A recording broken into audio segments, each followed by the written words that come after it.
This whole thing is like half design and then half like a dream magic show, sort of like quack science, pseudo intellectual. Like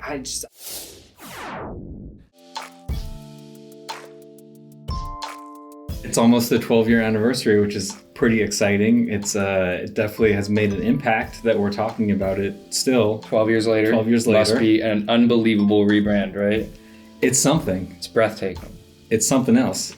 So scrolling through, getting to the first page, we've got the trajectory of innovation. So convention to innovation, straight line. And we should mention that the fastest route, of course. This whole thing is titled Breathtaking. Breathtaking. So right at the beginning, we've got top of the page here, breathtaking. You should be losing your breath over this. Yes. Okay. My breath has been taken okay? Right here. All right. First page, we're getting to innovation in a straight line, fastest way of travel to the future. You've got to go back to halfway of Pepsi. Pepsi logo is in the center, of course. The gravitational pull of Pepsi's coming around, and you need to cut it off to get to the future. I feel like that's a diagram trying to explain like Back to the Future time travel that we're just never going to understand. Like you went forward, but then you went back to a different reality. Now we're going to move into the circles. The circles are really popular in logo design right now, to use circles and Cartesian geometry and like the golden ratio to create logos, but it's gotten blown out of proportion where people put 30 different circles on a logo to then cut out one little half moon shape to use for the logo. Right. And while like I can appreciate how it's built, I think it's a little silly when you start showing a client sort of the geometry behind the design, unless it's relevant. Unless it's specifically relevant to that project. Like you're doing something for a construction company and the design mirrors some kind of geometry that you find in construction. But sure. Well, we've got some construction here. We're looking at we're just looking at circles. This building right here, the Parthenon.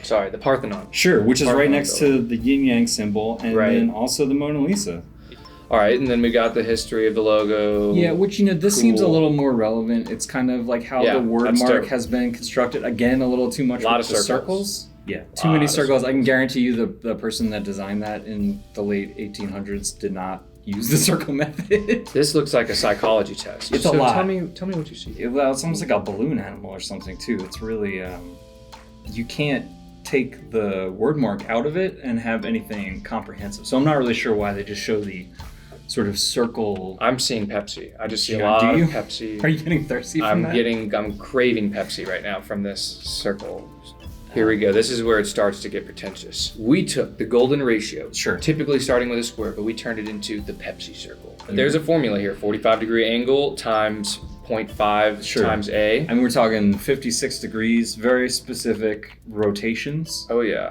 And manipulations that you have to go through to make this work with the circle. And then further to make it work for Pepsi. Okay, so I love that the solution they came to, problem solved. The Pepsi ratio is aesthetic geometry. Well, yeah, basically at the bottom of the golden ratio, you have what nature has evolved over millions of years. And then at the bottom of the Pepsi, you have their new Pepsi logo. Pepsi has evolved. All right, here's where we get emotions. I'm feeling really good about this page. This is their social media guy hops in here and he's like, yeah, of course. All right. If times are hard, we can switch it up to our little bit happy face, a little bit confused. Sure. But right now, we are feeling excited. Look at all of these very unique emotions. This one's looking a little left. This one's looking a little right. I'm kind of surprised they didn't just go ahead and put eyes on the Pepsi logo to just go ahead and complete the effect. Wait, when I told Ryan we were going to do this, he told me, you won't be able to unsee this, but that this is someone's belly button here in the Pepsi logo. Here's their pants, here's their shirt.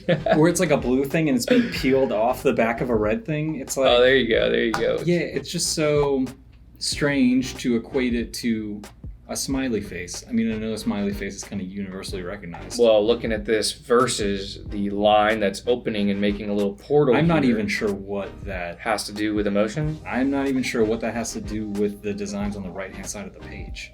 I just want to hear the presentation that evolved around this. So 2 whole pages of Pepsi emotions. These ones get a little bit more dynamic. I'm more impressed with some of these emotions and logo variations. Sure. Basically 40 examples of how the Pepsi logo could be a smiley face, but isn't.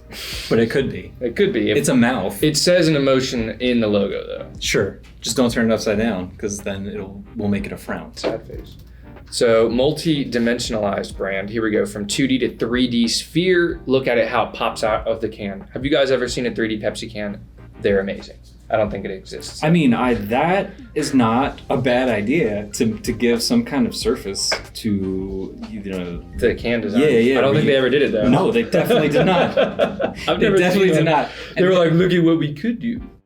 We have 1 page about color amongst this entire book. Yeah, see, so for me, I would have done like 4 or 5 pages on a whole color exploration, kind of maybe some psychology of color. All they do is, this is the energetic balance. Yeah, it's very just the basics. I mean, what is even this color wheel though? Like, what are these colors? This isn't even a real thing. This isn't like a Roy G. Biv.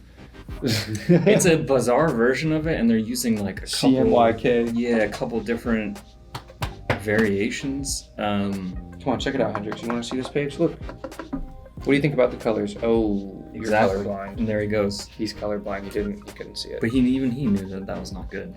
He wasn't interested. He was like, nope. At last page, universe expansion, the Pepsi orbits.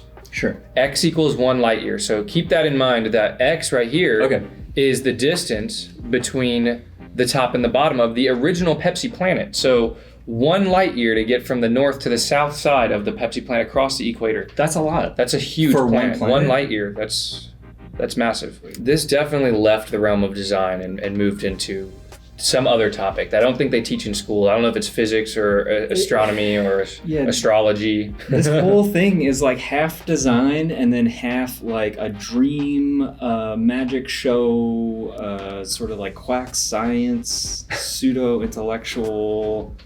Like Scientology actually paid for this to happen. I mean, you can honestly throw in the whole Scientology doctrine and be like, and here's how Pepsi equals Xenu or whatever. It's the visuals make it seem very heavily researched, but then the explanations of what is behind non-existent that are just gobbledygook. Like it's just gobbledygook. That's fire. It really is. Like you can't even make heads or tails of it. I like that word. I actually posted this on Reddit this morning on our design, and it picked up some attention. There's a few hundred comments on there of just different people kind of talking about what this, whether there's debates, people saying, well, it's the Pepsi logo that is still used today, so it was obviously really good. But then other people are like, well, Pepsi's had their worst years during this time as well. So I don't know. You tell us, what do you guys think? Was this a good brand document? I posted and said brand manual, and people were like, it's not a brand manual. And I guess it's important to say that Pepsi is a huge brand, and they have, over 100 years worth of history. So they solved racism, dude. We know who Pepsi is. It's a good point. Yeah. Them and the Kardashians together, but. All right, well, this was, I guess, Advertisers React. We just kind of threw this together because this just cracked me up last night. An advertiser and a designer react to this thing. Advertisers and designers react to bullshit. Some Pepsi bullshit. Thank you for joining us. Subscribe. Oh, yeah, we're YouTubers now. Subscribe to our YouTube. Click the link, subscribe. All right, thanks for joining me, Keith. Yeah, man. That's fun.